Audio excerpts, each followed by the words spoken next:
Audiolibro. Evidencia que exige un veredicto. Por Josh McDowell.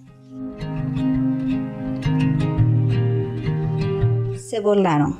En Atenas, cuando Pablo habló a los atenienses respecto de Cristo, ellos no tuvieron respuesta a las declaraciones de él. Pero cuando oyeron lo de la resurrección de los muertos, unos se burlaban. Simplemente se rieron, pues no podían comprender cómo podía un hombre levantarse de los muertos. Ni siquiera intentaron defender su posición. En esencia dijeron: no me confundan con los hechos, mi mente ya está confundida. ¿Por qué? De manera tan diferente a Jerusalén, encontró Pablo tan incredulidad en Grecia.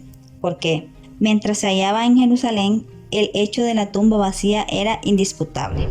Estaba allí mismo para que la gente la examinara. En Atenas, la evidencia se hallaba lejos, de tal modo que el sepulcro vacío no era conocimiento público. Los oyentes de Pablo no habían comprobado la historia por sí mismos, y antes que darse el trabajo de investigar, se conformaban con burlarse ignorantemente. Su actitud se describe mejor como suicidio intelectual. Ante Agripa y Festo en Cesarea, Pablo le dijo a Agripa y a todos los de la corte que Cristo era el primero de la resurrección de los muertos, para anunciar la luz de Pablo en el pueblo y a los gentiles, diciendo él estas cosas en su defensa. Festo a gran voz dijo: ¿estás loco, Pablo? Las muchas letras te vuelven loco. Mas él dijo: no estoy loco, excelentísimo Festo, sino que hablo palabras de verdad y de cordura. Pues el rey sabe estas cosas, delante de quien también hablo con toda confianza, porque no pienso ignorar nada de esto, pues no se ha hecho esto en algún rincón. ¿Crees eso, oh rey Agripa? A los profetas: yo sé que crees. Entonces Agripa dijo a Pablo: por poco me persuades a ser cristiano. Una vez más, al igual que en Atenas, Pablo se encontró con incredulidad. Su mensaje volvió a ser la resurrección de los muertos. Y de nuevo no se presentó evidencia en contra para la refutación. Solo mofa vana vino de Festo. La defensa de Pablo fue expresada en palabras de verdad y de cordura. Pablo enfatizó la naturaleza empírica de su caso diciendo: ¿no se ha hecho esto en algún rincón? Desafió a Agripa y a Festo con evidencia, pero Festo, semejantemente a los atenienses, puso solamente a reírse. Este incidente tuvo lugar en Cesarea, donde no todos sabían que el sepulcro estaba vacío. Un viaje a Jerusalén habría confirmado el hecho. Hecho histórico establecido. El sepulcro vacío es ese testimonio silencioso de la resurrección de Cristo, que jamás ha sido refutado. Los romanos y los judíos no pudieron presentar el cuerpo de Cristo o explicar dónde se hallaba. No obstante, rehusaron creer, no por causa de la insuficiencia de evidencia, es que los hombres rechazaban todavía la resurrección, sino a pesar de la suficiencia de ella. El profesor E.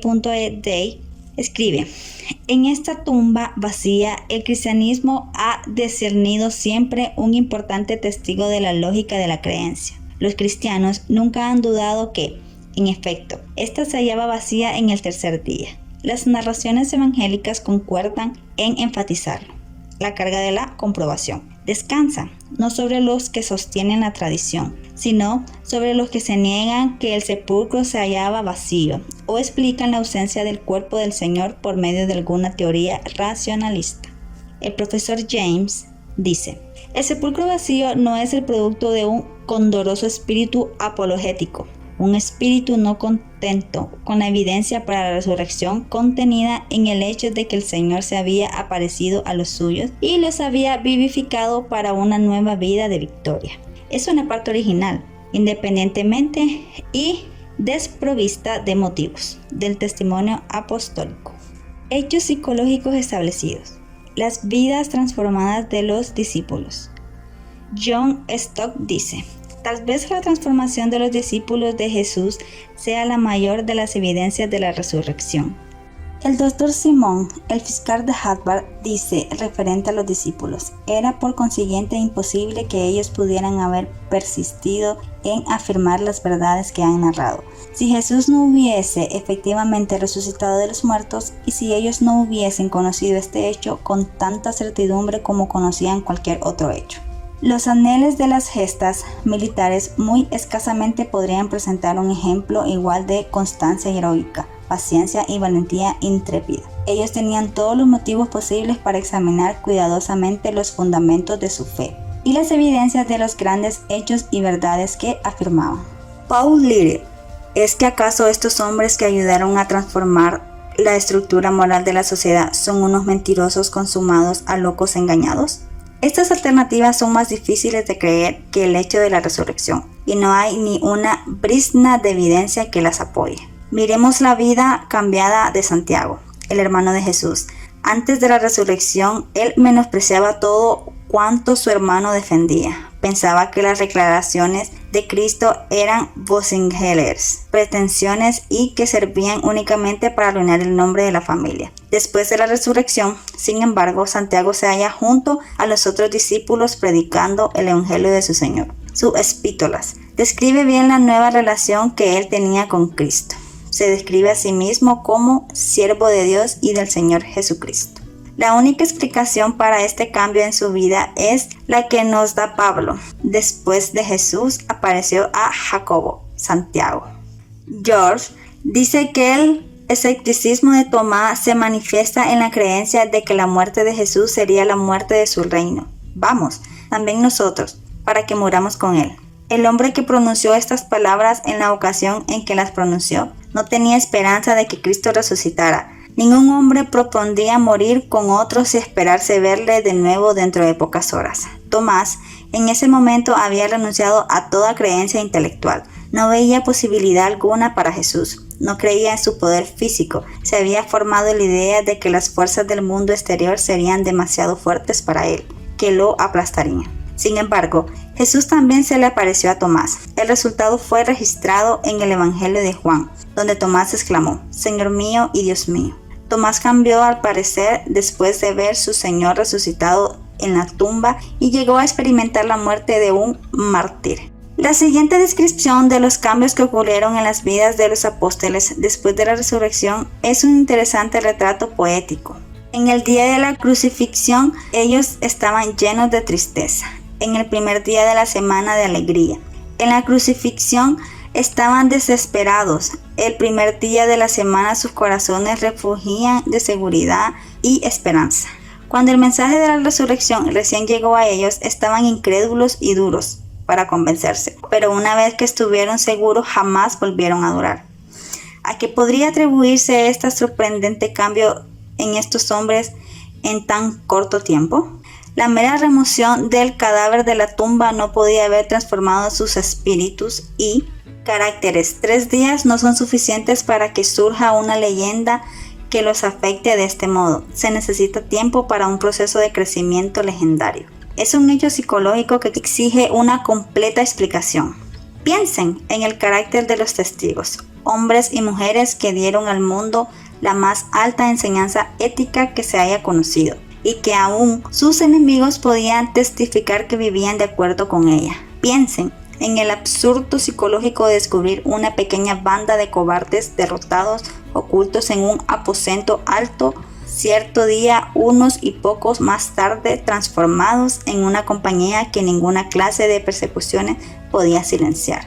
Y luego intentar atribuir este cambio dramático a nada más convincente que una miserable invención que ellos estaban tratando de introducir en el mundo. Eso sencillamente no tendría sentido. Las vidas transformadas a través de 1900 años de historia. Tal como Cristo transformó las vidas de sus discípulos, así los hombres a través de los pasados 1900 años también han tenido la misma experiencia. Para mayor evidencia en lo concerniente al testimonio de vidas transformadas, ver el capítulo titulado La sanguinolentidad de la conversión cristiana.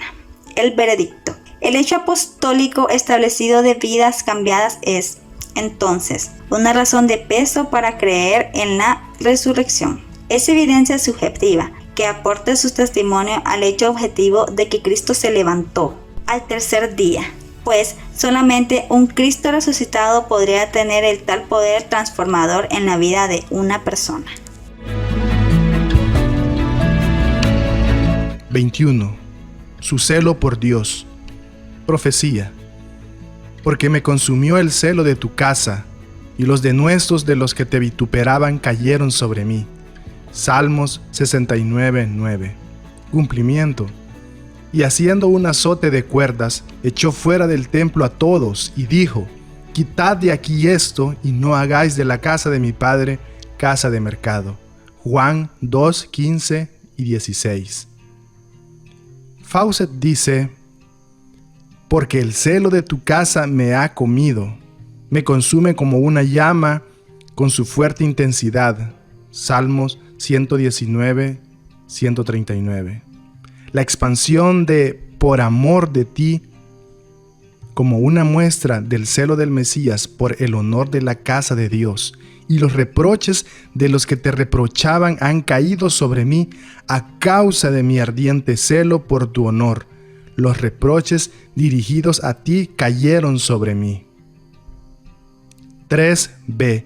Profecías concernientes a su ministerio. 22. Precedido por un mensajero.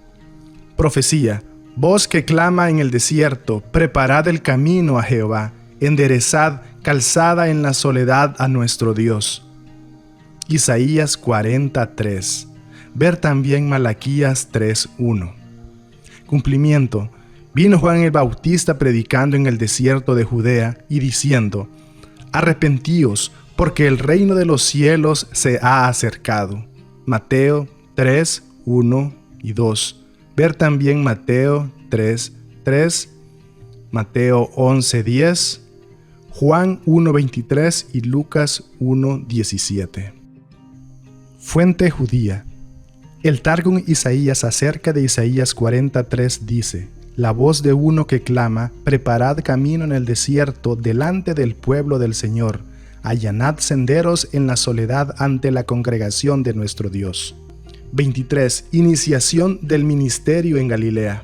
Profecía: mas no habrá siempre oscuridad para la que está ahora en angustia, tal como la aflicción que le vino en el tiempo que livianamente tocaron la primera vez a la tierra de Zabulón y a la tierra de Neftalí, pues al fin llenará de gloria el camino del mar, de aquel lado del Jordán en Galilea de los gentiles.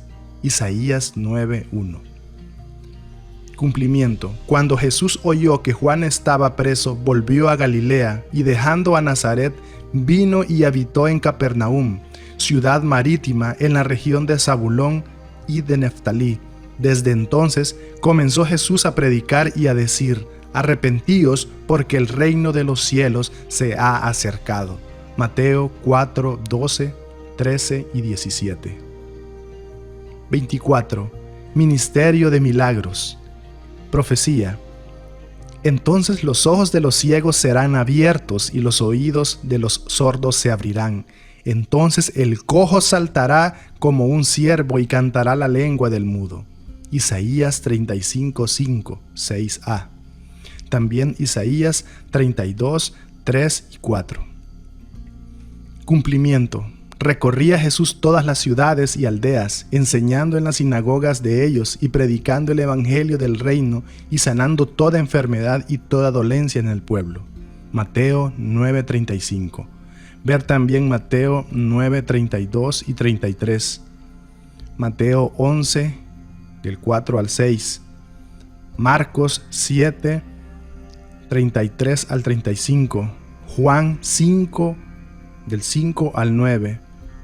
Juan 9, del 6 al 11. Juan 11, 43, 44 y 47. 25. Maestro de parábolas. Profecía: abriré mi boca en proverbios, hablaré cosas escondidas desde tiempos antiguos. Salmo 78, 2. Cumplimiento: todo esto habló Jesús por parábolas a la gente, y sin parábolas no les hablaba. Mateo 13, 34. 26. Había que entrar en el templo. Profecía: y vendrá súbitamente a su templo el Señor a quien vosotros buscáis. Malaquías 3, 1. Cumplimiento: y entró Jesús en el templo de Dios y echó fuera a todos los que vendían y compraban en el templo. Mateo 21, 12. 27. Había de entrar en Jerusalén sobre un asno. Profecía: alégrate mucho, hija de Sión, da voces de júbilo, hija de Jerusalén. He aquí tu rey vendrá a ti, justo y salvador humilde y cabalgando sobre un asno, sobre un pollino hijo de asna. Zacarías 9:9. Cumplimiento. Y lo trajeron a Jesús, y habiendo echado sus mantos sobre el pollino, subieron a Jesús encima, y a su paso tendían sus mantos por el camino, cuando llegaban ya cerca de la bajada del monte de los Olivos. Lucas 19:35, 36 y 37a. Ver también Mateo 21, del 6 al 11. 28. Piedra de tropiezo a los judíos. Profecía. La piedra que desecharon los edificadores ha venido a ser cabeza del ángulo. Salmos 118, 22. Ver también Isaías 8, 14, Isaías 28, 16. Cumplimiento. Para vosotros, pues, los que creéis, Él es precioso. Pero para los que no creen, la piedra que los edificadores desecharon ha venido a ser la cabeza del ángulo. 1 Pedro 2, 7. Ver también Romanos 9, 32 y 33. Fuente judía. El Targum Isaías sobre Isaías 8, 13 al 15 dice: El Señor de los ejércitos, a Él llamaréis santo, sea Él vuestro temor y sea Él vuestra fortaleza. Y si no le oís, su menra estará entre vosotros para venganza y por piedra de tropiezo, y como una roca de ofensa a las dos casas de los príncipes de Israel, para quebrantamiento y para tropezadero, porque la casa de Israel ha sido separada de los de la casa de Judá que habitan en Jerusalén, y muchos tropezarán contra ellos, y caerán y serán quebrantados y entrampados y cogidos. 29. Luz a los gentiles. Profecía. Y andarán las naciones a tu luz y los reyes al resplandor de tu nacimiento. Isaías 60:3. Ver también Isaías 49:6. Cumplimiento. Porque así nos ha mandado el Señor, diciendo: Te he puesto para luz de los gentiles, a fin de que seas para salvación hasta lo último de la tierra. Los gentiles, oyendo esto, se regocijaban y glorificaban la palabra del Señor. Hechos 13, 47 y 48a. Ver también Hechos 26, 23, Hechos 28, 28.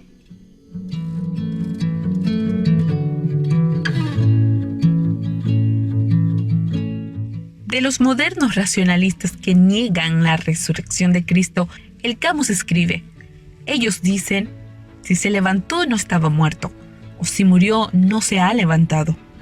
Dos hechos, uno tan cierto como el otro, arrojan luz sobre este dilema. El primero es que al atardecer del viernes Jesús estaba muerto, y el segundo, que Él se apareció lleno de vida el domingo y en los días que siguieron. Que Él estaba muerto en la tarde de viernes nadie lo ha dudado, ni el Sanedrín, ni en el Pretorio, ni en el Calvario. Pilato únicamente estaba sorprendido de que tan pronto hubiese entregado el Espíritu, pero su sorpresa únicamente exigió un nuevo testimonio que corroborara la declaración de los que pedían su cuerpo. Por consiguiente, los amigos y los enemigos, mirando al crucificado, vieron claramente que éste ya no vivía. Para comprobarlo en mejor forma, el centurión lo traspasó con su lanza, y el cadáver no se movió. De la herida brotó una mezcla de agua y sangre, lo que reveló una rápida descomposición de los elementos vitales. Se dice que el desangrarse es fatal en un síncope. En este caso, no ha matado a aquel que ya está muerto, que las circunstancias en que ocurrió prueban que Jesús había dejado de existir unos momentos antes. Y no se le ocurre ni al más inteligente de sus enemigos, tal como los sumos sacerdotes, dudar de la realidad de su muerte. Todo lo que ellos temen es fraude por parte de los discípulos, los que pueden sacar el cuerpo, pero no por parte de Jesús, a quien ellos han visto expirar.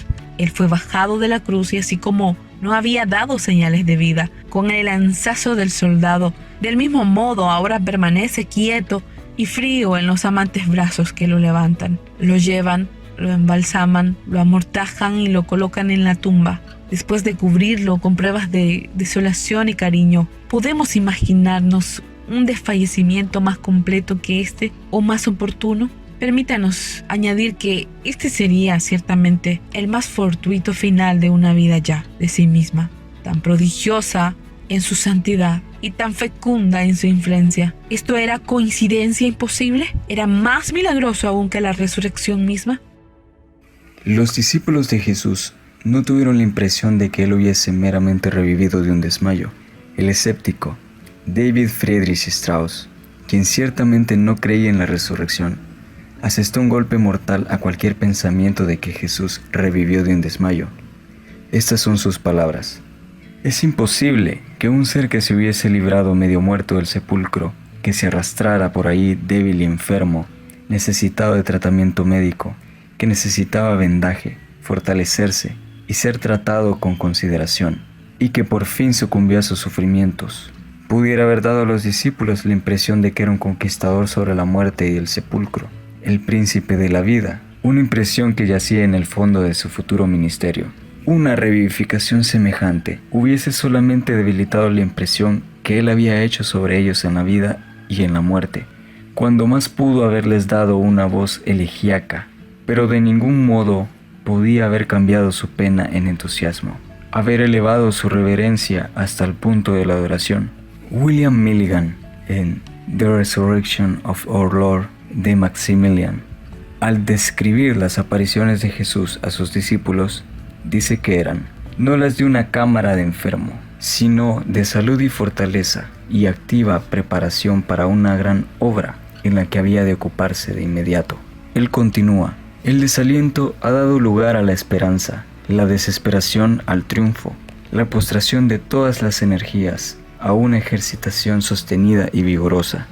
Él continúa: cuando los primeros temores de los discípulos fueron desvanecidos, hubo un sentimiento de gozo, de confianza y de entusiasmo.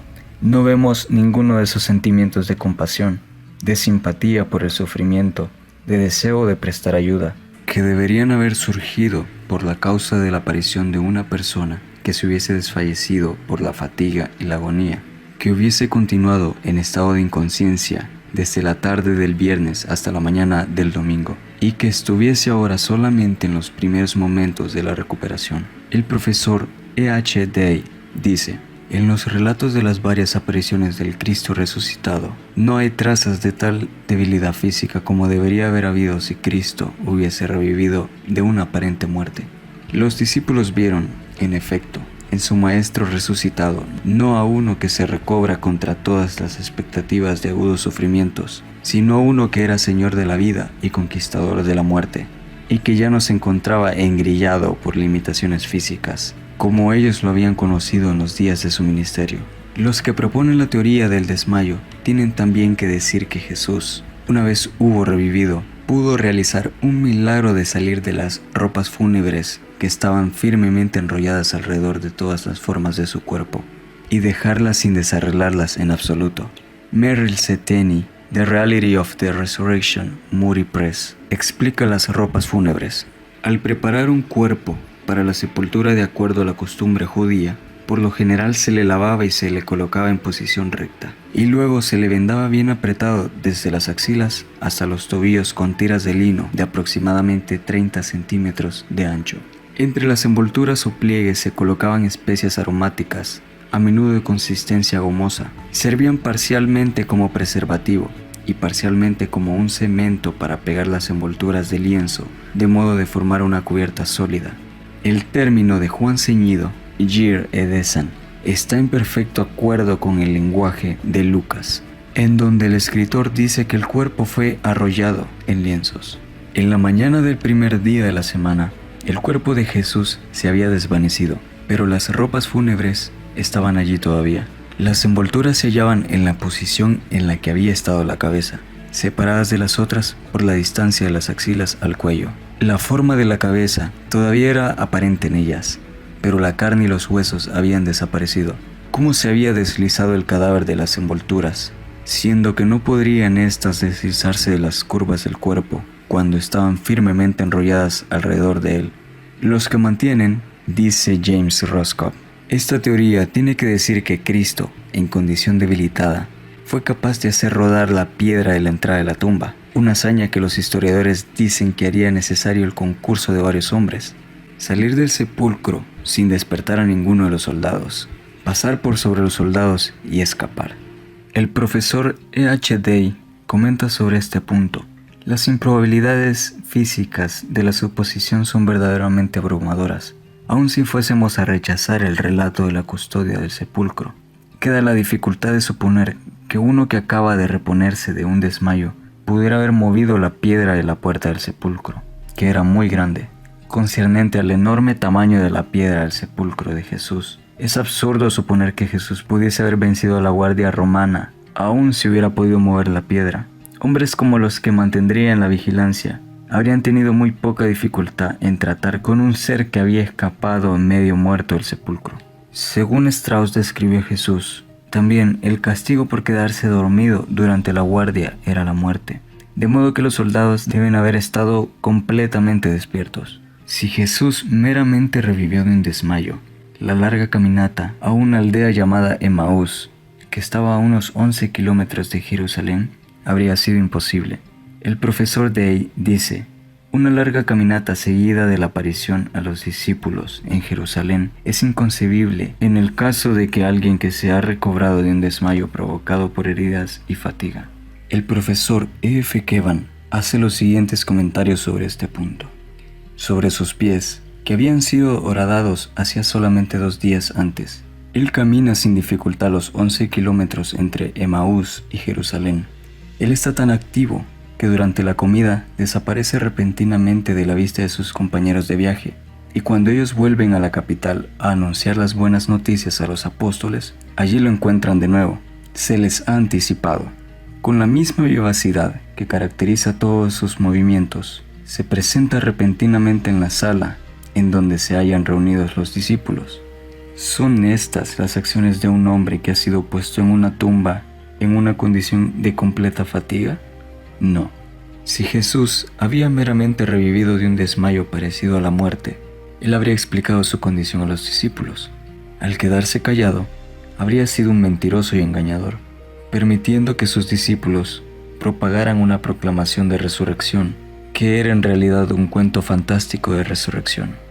E. Le Camus escribe: digamos aún más, que si Jesús solamente se había desmayado, no podía, sin perjuicio para su carácter, permitir que alguien creyera que él había estado muerto.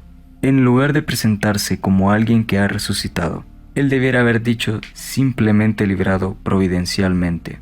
Efectivamente, aquí como en cualquier otra parte del Evangelio, nos encontramos con este dilema insuperable. Bien Jesús fue el justo, el hombre de Dios, o fue el más grande de todos los criminales entre los seres humanos. Si él se presentó como uno que se ha levantado de los muertos, no siendo así, es culpable de falsedad, y debe negársele aún hasta la honestidad más común. Paul Lirt comenta que una teoría semejante requiere que creamos que Cristo mismo estuvo involucrado en mentiras flagrantes. Sus discípulos creyeron y predicaron que él estuvo muerto y volvió a vivir. Jesús no hizo nada para desvanecer esta creencia, sino que la alentó. John Knox, The Man Christ Jesus, el erudito del Nuevo Testamento, citado por Stratton, dice: no fue el hecho de que un hombre se hubiese levantado de los muertos, sino que un hombre en particular lo había hecho de tal modo que inició un movimiento cristiano. El carácter de Jesús fue su causa más profunda. Jesús no habría tenido parte en inventar la mentira que se había levantado de la tumba si no hubiese sido así. Un argumento como ese es rechazado sin reservas cuando uno examina su carácter sin tacha. Si Cristo no murió en esta oportunidad, ¿cuándo fue entonces que murió y bajo qué circunstancias? El profesor E.H. Day dice: si se acepta la teoría del desmayo, es necesario eliminar de los evangelios y de los hechos la totalidad del relato sobre la ascensión y explicar el repentino cese de las apariciones de Cristo, suponiendo que él se apartó de ellos por completo, para vivir y morir en un aislamiento absoluto, dejándoles con una serie completa de impresiones falsas concernientes a su persona y a la misión que él les había encomendado para el mundo. William Milligan dice que si Cristo meramente se desmayó sobre la cruz y más tarde revivió, Debe haberse retirado a algún sitio desconocido aún para el más allegado de sus discípulos, mientras que su iglesia estaba levantándose a su alrededor, sacudiendo el antiguo mundo hasta sus cimientos e introduciendo por todas partes, en medio de muchas dificultades, un nuevo orden de cosas. Mientras era despedazada por controversias, rodeada de tentaciones, expuesta a pruebas, colocada, en breve, en las mismas circunstancias que la hacían más dependiente de su ayuda. Él estaba ausente de ella y pasando el resto de sus días, y fueran pocos o muchos, en lo que no podemos describir con otro término que soledad innoble. Y luego, por fin, debe haber muerto. Nadie puede decir dónde o cuándo o cómo. No hay un rayo de luz que penetre las tinieblas. Y estos primitivos cristianos, tan fértiles, según nos dice, en leyendas, no tienen ni siquiera una leyenda que nos ayude. Conclusión. Juntamente con George Hanson, The Resurrection and the Life, William Close and Sons, uno puede honestamente decir de la teoría de desmayo, es difícil creer que esta fuera la explicación favorita del racionalismo del siglo XVIII. La evidencia habla tan en contra de tal hipótesis que ahora ya está obsoleta.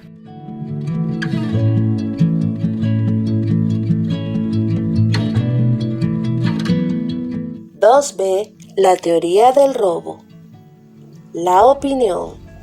Las autoridades religiosas pagaron a los soldados, los sobornaron para que dijeran una mentira. Mateo registra lo siguiente como la teoría que prevalecía en su tiempo para refutar la resurrección de Cristo. Mientras ellas iban, he aquí unos de la guardia fueron a la ciudad y dieron aviso a los principales sacerdotes de todas las cosas que habían acontecido. Y reunidos con los ancianos y habido consejo, dieron mucho dinero a los soldados, diciendo: Decid vosotros, sus discípulos vinieron de noche y lo hurtaron, estando nosotros dormidos. Y si esto lo oyere el gobernador, nosotros le persuadiremos y os pondremos a salvo. Y ellos, tomando el dinero, hicieron como se les había instruido. Este dicho se ha divulgado entre los judíos hasta el día de hoy. Que la teoría del robo, tal como está registrada en Mateo, era popular entre los judíos. Durante algún tiempo se ve en los escritos de Justino Mártir, Tertuliano y otros. El profesor Thurber, The Resurrection Narrative and Modern Criticisms, Kegan Paul, Trench, Trauner and Co. hace las siguientes observaciones. En el diálogo contra Trifón de Justino 108, los judíos hablan de un Jesús, un engañador galileo, a quien crucificamos, pero sus discípulos lo robaron de noche de la tumba, en donde fue colocado al ser sacado de la cruz, y ahora engaña a los hombres declarando que se ha levantado de los muertos y ha ascendido a los cielos. Del mismo modo, Tertuliano, Apología 21, también dice: la tumba fue hallada vacía de todo, excepto de las ropas del sepultado. Pero, no obstante, los dirigentes de los judíos, a quienes les convenía mucho esparcir una mentira y mantener a un pueblo tributario y sumiso a ellos por la fe, proclamaron que el cuerpo de Cristo había sido robado por sus seguidores.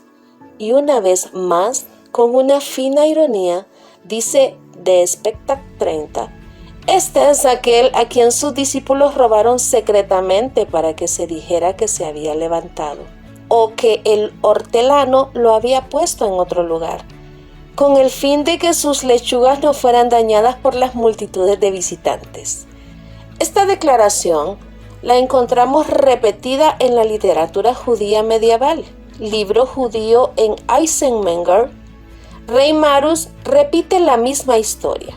Los discípulos de Jesús, dice él, hurtaron el cuerpo de Jesús antes de que fuese estado sepultado 24 horas. Representaron en el lugar de la sepultura la comedia del sepulcro vacío y demoraron el anuncio público de la resurrección hasta el día 15, cuando la descomposición del cuerpo había sido total. 65 plecas 191,192. Las declaraciones y argumentos de esta tan antigua teoría fueron ampliamente contestados por Orígenes contra Cels, 65 plecas 191,192. Juan Crisóstomo de Antioquía, 347-407, dijo respecto de la teoría de robo: porque en verdad aún esto establece la resurrección. Me refiero al hecho de que ellos digan que los discípulos lo habían robado.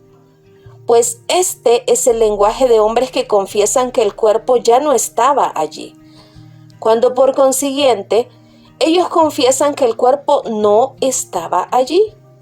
Pero se demuestra que lo del robo es falso e increíble, porque estaba siendo custodiado. Y por los sellos y por la timidez de los discípulos, la prueba de la resurrección aún de aquí resulta incontrovertible.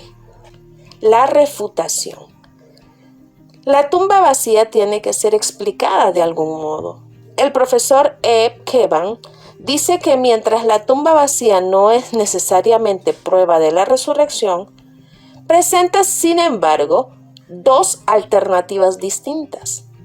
Kevan escribe: esas alternativas son que la tumba vacía bien era una obra divina o una obra humana. Estas dos alternativas deben ser consideradas con objetividad y debe aceptarse como verdadera la que tenga las mayores probabilidades. 30 pleca 14. Kevan continúa: no se presenta ninguna dificultad. Sin embargo, cuando la decisión debe hacerse entre dos alternativas como estas, los enemigos de Jesús no tenían motivo para hacerlo. Kevan continúa: no se presenta ninguna dificultad. Sin embargo, cuando la decisión debe hacerse entre dos alternativas como estas, los enemigos de Jesús no tenían motivo para hacerlo. Habría significado una ventaja para las autoridades que el cuerpo permaneciera donde estaba, y la opinión de que los discípulos robaron el cuerpo resulta una imposibilidad. El poder que sacó el cuerpo del Salvador de la tumba debe, por consiguiente, haber sido divino. 30 pleca 14. Le Camus lo pone de este modo: si Jesús, que había sido colocado en el sepulcro el viernes, no se hallaba allí el domingo, ¿es que lo sacaron o salió por su propio poder? No hay otra alternativa. ¿Lo sacaron? ¿Quién? ¿Amigos o enemigos? Los últimos habían colocado un pelotón de soldados para custodiarlo, por lo cual se ve que ellos no tenían intención de hacer que desapareciera. Aún más, la prudencia de ellos no podía aconsejarles esto. Proceder así habría facilitado mucho el camino para que los discípulos pudieran inventar historias de la resurrección. El curso de acción más prudente para ellos era conservarlo como una prueba. De este modo, podrían responder a cada pretensión que pudiera levantarse. Aquí está el cadáver, no se ha levantado. En lo que concierne a sus amigos, no tenían la intención ni el poder para sacarlo. 8 pleca 482.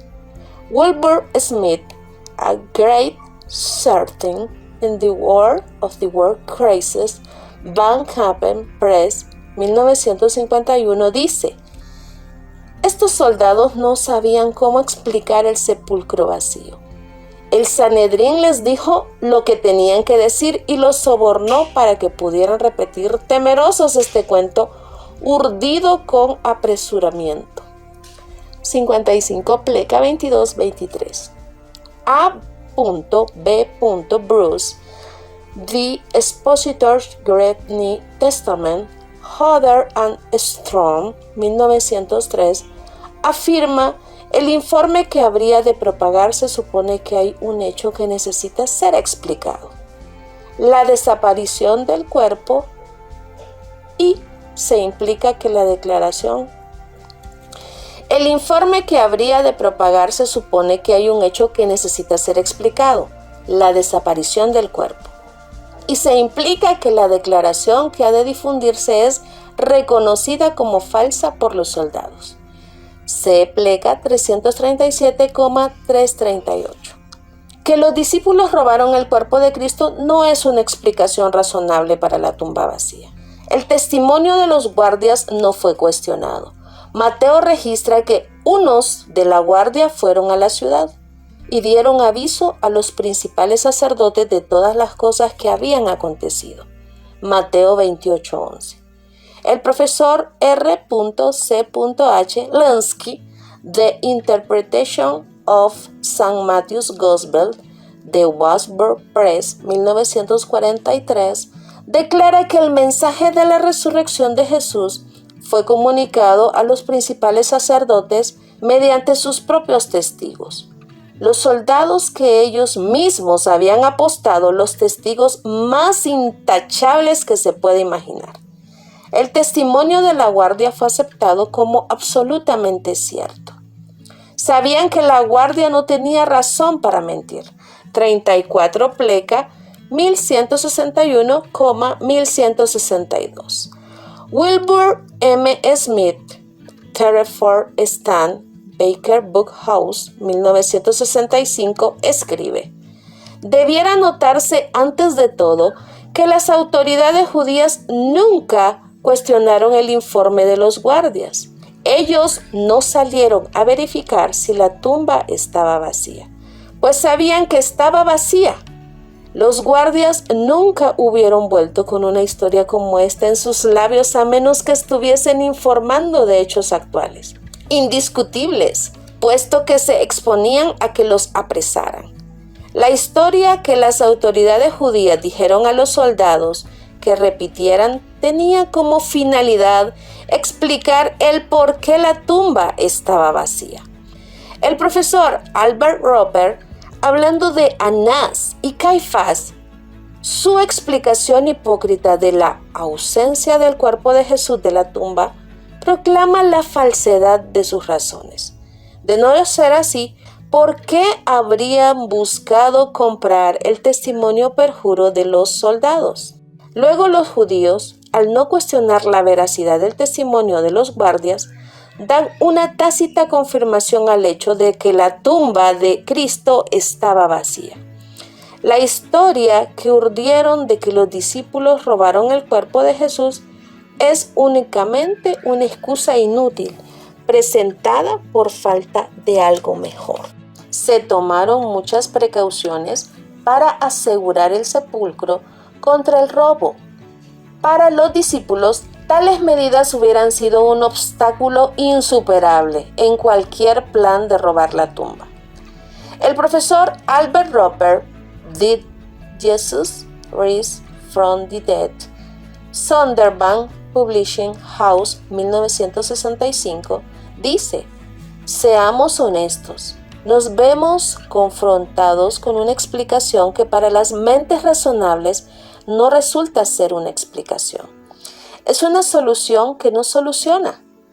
Cuando los principales sacerdotes indujeron a Pilato para que ordenara que se asegure el sepulcro hasta el tercer día, el registro del hecho justifica la conclusión de que el sepulcro estaba verdaderamente asegurado. Razonando entonces, a partir de aquel registro, somos enfrentados ineludiblemente con la conclusión de que las medidas tomadas para impedir que los amigos de Jesús robaran su cuerpo constituyen ahora la mejor prueba de que ellos no podían robarlo y que no lo robaron. La enciclopedia Fallow dice: los discípulos no podían resistir al poder romano. ¿Cómo podían unos soldados armados y en estado de alerta ser vencidos por un puñado de gente timorata? Juan Crisóstomo, al hablar de las mujeres que vinieron temprano en la mañana del domingo al sepulcro de Jesús, escribe: ellas consideraban que ningún hombre podía haberlo tomado habiendo tantos soldados sentados junto a él, a menos que él hubiese resucitado. La depresión y cobardía de los discípulos es un argumento contundente en el sentido en que ellos no podían de repente haberse supuesto tan valientes y atrevidos como enfrentar a un destacamento de soldados en el sepulcro y robar el cuerpo. No tenían ánimo como para intentar algo semejante. Wilbur M. Smith dice: los discípulos que habían huido de Jesús cuando éste estaba siendo juzgado no tenían ni el coraje ni el poder físico para enfrentarse a un grupo de soldados. Smith continúa: estos discípulos no estaban de ánimo como para salir y enfrentarse a los discípulos romanos, someter a toda la guardia y arrancar aquel cuerpo de la tumba. Es mi opinión que si lo hubiesen intentado, habrían sido muertos. Pero la verdad es que no estaban de ánimo como para intentarlo. En la noche del viernes de aquella semana, Pedro había manifestado una cobardía tal cuando una doncella lo encaró en la parte baja del palacio del sumo sacerdote, acusándolo de pertenecer al condenado nazareno, que, para salvar su pellejo, negó a su Señor y juró y maldijo. ¿Qué pudo haberle sucedido a Pedro dentro de esas pocas horas como para cambiarle de un cobarde tal a un hombre que se precipitara a luchar con los soldados romanos? Concerniente a la teoría de robo, Fallow escribe en su enciclopedia: es probable que no quisieran, y está muy próximo a la certidumbre que ellos, los discípulos, no pudieran robar el sepulcro de Jesús. ¿Cómo podían haber llevado a cabo la remoción del cuerpo? Criaturas débiles y timoratas, que huyeron apenas vieron que él era apresado. Aún Pedro, el más valiente, tembló ante la voz de una joven sirviente y 3 veces negó conocerle. Gente de este carácter ¿se habría atrevido a resistir la autoridad del gobernador? ¿Se habrían dispuesto a oponerse a la determinación del Sanedrín, a forzar una guardia y a eludir o vencer a soldados armados y conscientes del peligro? Si Jesucristo no hubiese resucitado, hablando como lo hacen los incrédulos, Él había engañado a sus discípulos con vanas esperanzas de su resurrección. ¿Cómo podía ser que los discípulos no descubrieran la impostura? Se habrían arriesgado a acometer una empresa tan peligrosa en favor de un hombre que se había valido de manera tan cruel de su credulidad. Pero si admitiéramos que ellos se formaron el propósito de hurtar el cadáver, ¿cómo pudieron haberlo ejecutado? El profesor Apto Roper dice: no hay ni siquiera uno de aquel pequeño grupo de discípulos que se hubiese atrevido a violar esa tumba sellada, aun cuando no hubiese habido soldados romanos custodiándola. El pensamiento de que uno de ellos pudiese cumplir tal empresa ante las medidas preventivas que se habían adoptado es totalmente fantástico.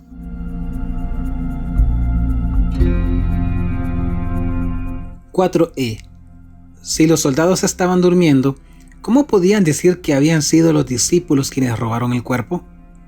El siguiente comentario sobre la teoría de robo aparece en la enciclopedia de Fallow. O ellos estaban dormidos o estaban despiertos. Dice según Agustín, si estaban despiertos, ¿por qué permitieron que se llevaran el cuerpo? Si estaban dormidos, ¿cómo podían saber que los discípulos se lo llevaron? ¿Cómo se atreven entonces a testificar que fue robado? Abe Bruce dice de la Guardia Romana: estaban perfectamente conscientes de no haberse dormido en su puesto y de que no había ocurrido un robo. La mentira por la cual los sacerdotes pagaron tanto es de carácter suicida. Una mitad destruye a la otra. Los centinelas dormidos no podían saber lo que había sucedido. El profesor David Brown afirma: si se necesitara algo como para completar la prueba de la realidad de la resurrección de Cristo, sería la ingenuidad de la explicación que dieron los guardias sobornados. Que todo un cuerpo de guardia se durmiera cuando debiera estar vigilando no era muy probable. Que lo hicieron en un caso como este, en donde había tal ansiedad por parte de las autoridades de que la tumba permaneciera intacta, era totalmente improbable. Paul Little dice, refiriéndose a la teoría tramada por los judíos: dieron dinero a los soldados y les dijeron que explicaran que los discípulos habían venido por la noche y robaron el cuerpo mientras ellos estaban durmiendo. Esa historia es tan obviamente falsa que Mateo ni siquiera se molesta en refutarla. ¿Qué juez le escucharía si usted dijera que mientras dormía su vecino entró a la casa y le robó su aparato de televisión? ¿Quién sabe lo que sucede mientras él está dormido? De testimonios como este se reirán en cualquier corte. 5e. Los soldados no se habrían quedado dormidos mientras estaban de guardia. El hacerlo habría significado que sus oficiales superiores les hubiesen dado muerte. El profesor A.B. Bruce escribe: el castigo ordinario por dormirse en la guardia era la muerte. ¿Podría persuadirse a los soldados por cualquier cantidad de dinero a correr un riesgo semejante? Por cierto que ellos podrían tomar el dinero e irse riendo de los donantes, con la intención de decir la verdad a su general. ¿Podrían los sacerdotes esperar más que esto? Si no, ¿podrían proponer el proyecto con seriedad? La historia tiene sus dificultades. Edward Gordon comenta sobre la posibilidad de que los guardias se quedaran dormidos, que sin excepción todos hubiesen dormido cuando habían sido colocados allí con tal especial propósito, ver el cuerpo que no fuera robado, no es increíble. Especialmente cuando se considera que estos guardias estaban sujetos a la más severa disciplina del mundo. A un centinela romano le significaba la muerte el dormirse en su puesto. Sin embargo, estos guardias no fueron ejecutados, ni fueron considerados culpables aún por los gobernantes, a pesar de lo enfadados y exasperados que deben haber estado por el fracaso de su plan para asegurar el cuerpo. El hecho de que los gobernantes no creían en aquello que instruyeron a los soldados para que dijeran y para lo cual los sobornaron es casi evidente por sí. Si lo creían, ¿por qué los discípulos no fueron arrestados y examinados de inmediato? Pues un acto semejante al que se les imputaba significaba una seria ofensa contra las autoridades existentes. ¿Por qué no fueron obligados a presentar el cuerpo? O, en el caso de no poder presentar justificación a los cargos, ¿por qué no fueron castigados por su crimen? En ninguna parte sugiere que los gobernantes intentaran siquiera presentar la acusación. William Paley, el teólogo y filósofo inglés, escribe: pienso que el Dr. Townshend ha observado correctamente que la historia que los guardias divulgaron contenía contradicciones. Sus discípulos vinieron de noche y se lo robaron mientras dormíamos. Hombres que estuviesen en las circunstancias en que ellos estaban no habrían hecho un reconocimiento semejante de su negligencia, sin estar previamente asegurados de protección e impunidad. 6e. La piedra del sepulcro era extremadamente grande. Aun si los soldados estuviesen dormidos y los discípulos trataran de robar el cuerpo, el ruido causado por mover una piedra de este tamaño seguramente los habría despertado. El profesor Wilbur Smith dice: seguramente estos soldados habrían sido despertados por el rodar de la piedra pesada y por la remoción del cuerpo de Jesús. David Brown escribe: pero aun si pudiera suponerse que pudieran venir a la tumba tantos discípulos como se necesitarían para romper el sello, quitar la gran piedra y sacar el cuerpo, cuesta creer que los guardias hubieran de dormir tan profundamente y por tanto rato como para permitir que a su mismo lado se llevaran a cabo todo este tedioso y ruidoso trabajo sin que ellos percataran. 7e. Las ropas fúnebres dan un silencioso testimonio de la imposibilidad del robo. Merrill Tenney afirma: ninguna especie de ladrones podía haber reenrollado los lienzos en su forma original, pues no hubiese habido tiempo para hacerlo. Ellos habrían arrojado los lienzos desordenadamente y huido con el cuerpo. El temor de ser descubiertos los habría hecho actuar con la mayor prisa posible. El profesor Albert Roper dice: un orden semejante es inconsistente con la profanación de tumba y el hurto de un cadáver. Alguien lo suficientemente temerario como para encargarse de una misión semejante, si es que hubiese encontrado al tal, seguramente no hubiese actuado con tanta calma, con tanto orden, con tanto sosiego. Ciertamente no estamos acostumbrados a que los criminales observen en actos de felonía semejante un cuidado tan estudiado como para dejar en condición de meticulosa limpieza y orden las cosas que han saqueado o dañado. Por el contrario, el desorden y la confusión son las señales características de la visita de un merodeador. Tales actos, en la misma naturaleza de las cosas, no se realiza de manera sosegada. Su perpetración exige prisa, en lo que no tiene lugar el orden. El mismo orden de la tumba, testificado por Juan, proclama el absurdo de la acusación de que el cuerpo de Jesús fue robado por sus discípulos. Gregorio de Nicea, escribiendo hace 1500 años, comenta sobre estos hechos y dice que la disposición de las ropas en el sepulcro, el sudario que estuvo alrededor de la cabeza de nuestro Salvador, no yaciendo junto a los lienzos, sino arrollado en un lugar aparte, no denuncian terror y apresuramiento de ladrones, y por consiguiente refutan la historia de que el cuerpo hubiese sido robado. Crisóstomo, también un autor del siglo IV, escribe de manera parecida. ¿Y qué significado tiene también los lienzos que estaban con la mirra? Porque Pedro vio que estaban allí, pues si hubiesen estado dispuestos a robar, no hubiesen robado el cuerpo desnudo, no tan solamente por causa de no querer deshonrarlo, sino con el fin de no demorar y perder tiempo en desnudarlo, y para no dar oportunidad a que se despertaran y los aprendieran aquellos que estaban ahí con ese fin, especialmente cuando la mirra es una droga que se adhiere al cuerpo de tal manera y se fija a las ropas, haciendo que no fuese fácil quitar la ropa del cuerpo, pues para hacer esto se necesitaba mucho tiempo, de modo que una vez más inferimos que el cuento del robo es improbable. ¿Qué? ¿Es que no conocían ellos la ira de los judíos? ¿Y que vaciarían su ira sobre ellos? ¿Y de qué modo les aprovechaba a ellos todo esto, si es que él no se había levantado? Simon Greenleaf, el famoso profesor de leyes de Harvard, dice: los lienzos colocados ordenadamente en su lugar y el sudario arrollado hacían evidente que el sepulcro no había sido violado y que el cuerpo había sido robado por manos violentas, pues estas ropas y especias hubiesen sido de mayor valor para los ladrones que el mero cuerpo desnudo. Al menos no se hubiesen tomado la molestia de doblarlas y ordenarlas. Las mismas circunstancias mostraban también que el cuerpo no había sido sacado por amigos, pues no hubiesen dejado atrás las ropas fúnebres. Todas estas consideraciones producen en la mente de Juan el germen de la creencia de que Jesús se levantó de los muertos. Henry Latham, quien proporciona una buena descripción de las ropas fúnebres, afirma que éstas se hallaban en un sitio y hace algunas otras observaciones sobre el peso de 100 libras de las especias. Estas especias eran secas. La cantidad mencionada es grande, y si las ropas hubiesen sido desenrolladas, la mirra pulverizada y los aloes hubiesen caído sobre la losa o en el suelo, formando un montón de consideración. Cuando Pedro, desde el interior de la tumba, describió a Juan con detalles lo que veía, ciertamente no hubiese pasado por alto este detalle. El señor Bird tiene presente lo de las especias y habla de ellas como concediéndoles peso a las ropas fúnebres, pero él no advierte lo más importante, muy significativo para mí, que si las ropas hubiesen sido desplegadas, las especias hubiesen caído y habrían quedado señales de ello. El hecho de que nada se diga referente a las especias favorece la suposición de que permanecieron entre los envoltorios en donde habían sido colocadas originalmente y por consiguiente fuera de la vista.